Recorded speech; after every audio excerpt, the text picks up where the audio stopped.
Hi സുഹൃത്തുക്കളെ, അപ്പോൾ എല്ലാവർക്കും കൃഷിലോകം എന്നുള്ള യൂട്യൂബ് ചാനലിലേക്ക് സ്വാഗതം. ഇന്ന് നമ്മൾ മല്ലിവിത്ത് എങ്ങനെ മുളപ്പിക്കുക എന്നുള്ളത് പലരും ചോദിക്കാറുണ്ട്. മല്ലിവിത്ത് മുളയ്ക്കുന്നില്ല, അല്ലെങ്കിൽ മല്ലിവിത്ത് എങ്ങനെയാണ് മുളപ്പിക്കുക എന്നൊക്കെ ചോദിക്കാറുണ്ട്. അപ്പോൾ ഇതാണ് നമ്മുടെ മല്ലിവിത്ത്.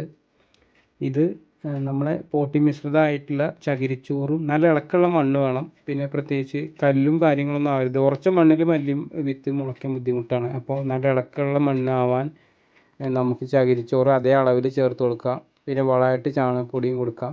അതിന് ശേഷം അതിൽ കല്ലുകളൊക്കെ ഉണ്ടെങ്കിൽ കല്ലുകളൊക്കെ പരമാവധി നമ്മൾ ഒഴിവാക്കുക. അതിന് ശേഷം മുകളിൽ ജസ്റ്റ് ചീര പാവുന്ന പോലെ തന്നെ അതിൻ്റെ മുകളിൽ എല്ലാ ഭാഗത്തു കൂടി ഇട്ട് കൊടുക്കുക.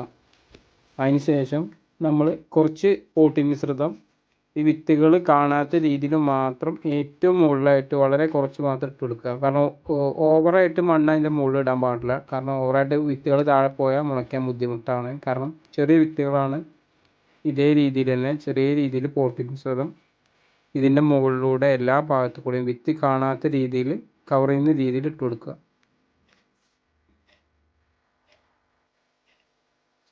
മല്ലിവിത്ത് മുളയ്ക്കാൻ നമുക്ക് പരമാവധി ഒരു 8 മുതൽ 12 ദിവസം വരെയാണ് എടുക്കുക. 12 ദിവസം ആകുമ്പോഴേക്കും തന്നെ മല്ലിവിത്തുകളൊക്കെ മുളച്ചു തുടങ്ങും. ഇപ്പോൾ നട്ടതിന് ശേഷം നമുക്ക് ചെറുതായിട്ട് നനച്ചു കൊടുക്കുക. വെള്ളം കുത്തി ഒഴിക്കരുത്. ഇതേപോലുള്ള ക്യാൻ വെച്ചിട്ടോ അല്ലെങ്കിൽ സ്പ്രേ വെച്ചിട്ടോ നമുക്ക് വെള്ളം 2 നേരം സ്പ്രേ ചെയ്ത് കൊടുക്കുക.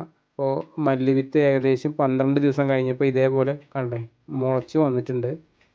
ഇനി നമുക്ക് ഏകദേശം ഒരു 3 ആഴ്ച കഴിഞ്ഞിട്ട് 3 ആഴ്ച കഴിഞ്ഞ് കഴിഞ്ഞാൽ മല്ലി കണ്ടല്ലേ ഏകദേശം ഇപ്പോൾ മല്ലി ഇലയൊക്കെ ഇങ്ങനെ വിരിഞ്ഞ് വരുന്നുണ്ട്. 2-3 ഇലകളായിട്ട് വിരിഞ്ഞ് വരുന്നുണ്ട്. പിന്നെ ഇനി നമുക്കൊരു 2-3 ആഴ്ച കഴിഞ്ഞ് കഴിഞ്ഞാൽ മല്ലിയില നമുക്കിതിൽ നിന്ന് ഇങ്ങനെ എടുത്തു തുടങ്ങാം. ഇതിൻ്റെ പരമാവധി നമുക്ക് 90 ദിവസം വരെ മല്ലി വളരും.